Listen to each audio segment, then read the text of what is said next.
Hey everybody, welcome back to the channel. Super pumped to have you here. So today we finally have another board review. I know it's been a while, and pretty much it's because I'm out of boards to review. So everything you see reviewed from now on, I've just got done skating it, and it was probably recommended by you guys, which is no exception on this one. But before we get into that, definitely make sure to subscribe to the channel. It helps out a lot. Turn the bell on and leave down below in the comments what you want to see reviewed next. It doesn't have to just be a board. It can be bearings, wheels, trucks, grip, whatever you guys want to see, even shoes. All right, so let's get into what we're talking about today. We have an 8.125 Almost skateboard. So this is the first time that I've skated an Almost board. They come out of Thank You Supply alongside Blind and Joy, Darkstar. So kind of brands that have known to have a cheaper kind of rap to them and not really known as quality. But this was a little bit of an exception. But before we get into that, this has been an 8.125 skateboard. This is the first time I've ever skated an 8.125. Normally I'm on 8.2 and 32 length. This is an 8.125 with 31.5 length. So it's a lighter board, obviously, than what I've skated before. So first, I'll tell you all the objective things that I've noticed about this board, and then we will get into my opinion.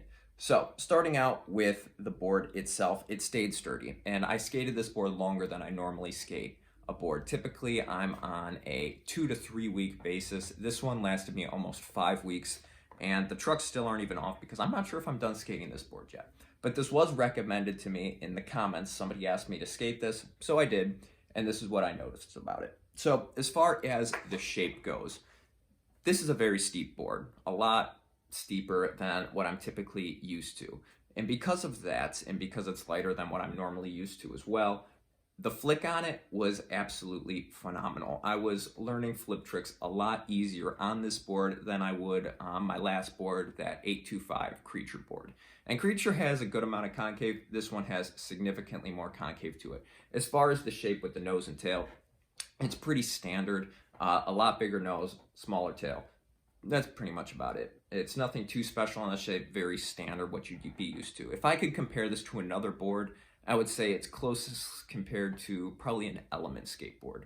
Now, as far as the construction itself, like I said, it stayed sturdy on the interior of it. There was no snaps or cracks of any of the plies in there besides the ones that are exposed. And we'll get more into that when we talk about damage. But the pop on this board, because it was lighter, it was a lot easier to pop. And by the way, I did have this on Tensor Maglite trucks. We had Bones V3 STF wheels. These were 52 millimeters. Ondulate was, of course, mop grip. So as you can tell, I'm kind of conscious about how light my skateboard is.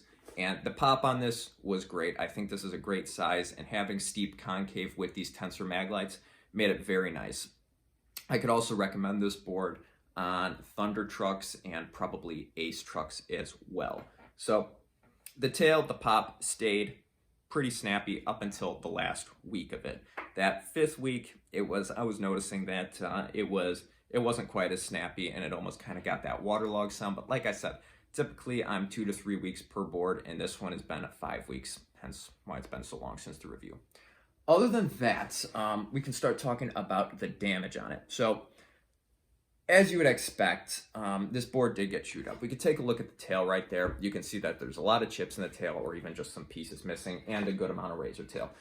This razor tail actually started around week 2, and it still stayed snappy up until when I said that week 5 hit. But that was kind of surprising to me, because a lot of boards, as soon as they get a little bit of razor tail and you can start seeing the plies wear away, the pop just is gone. It wasn't the case with this one. This one stayed snappy. One thing that did kind of give me a red flag was from the board on the graphic where you'd be doing your board slides. You can see that there's been a lot of damage actually to the ply itself, not just sliding the graphic off. And that's a little bit concerning because I'm not in the streets doing a lot of board slides on concrete and stuff like that. It's just been skate park, ledges, and rails. So yeah, that is a little bit concerning. But as far as pressure cracks, there is no pressure cracks on this board, which is absolutely crazy. And I even tightened the hardware a little bit. And something I do mention a lot that kind of irks people in the comments is when I say bolts that sink into the board.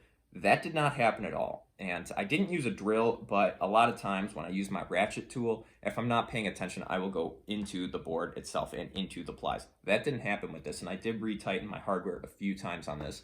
So that was actually extremely impressive, especially from a board coming out of Thank You Supply, because Blind and Joy, Dark Star, these are brands that are known to be a little bit cheaper. Dark Star, I know they kind of make like Walmart big box store boards. Blind, they're always on the cheap rack at skate shops. So that was extremely impressive that there's no pressure cracks for the amount of time that I've skated it.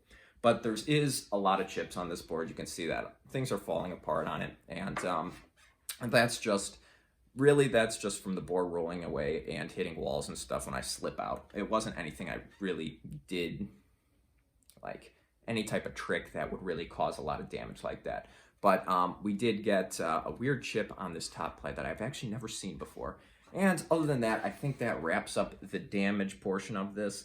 But the only thing I would really be concerned about is if you do a lot of board slides and not into heavy impact and stuff like that, you might notice that your bottom ply is kind of chipping off a little bit. So that's kind of a red flag. But there's no reason not to buy this board. I think it's very sturdy from my experience. It had great pop, great concave. And where I would recommend this board, or this kind of board, would definitely be technical and when you're learning flat ground tricks. I was learning a lot of flat ground tricks just because the board's lighter. It has such steep concave that it has a lot of flick to it, has great pop, and the shape itself helped with that as well. So if you're going to be learning flat ground tricks, this is the type of board setup I would definitely recommend. I wouldn't skate this too much transition because there's just not a lot of room on the board for your foot to be, and the concave is really steep.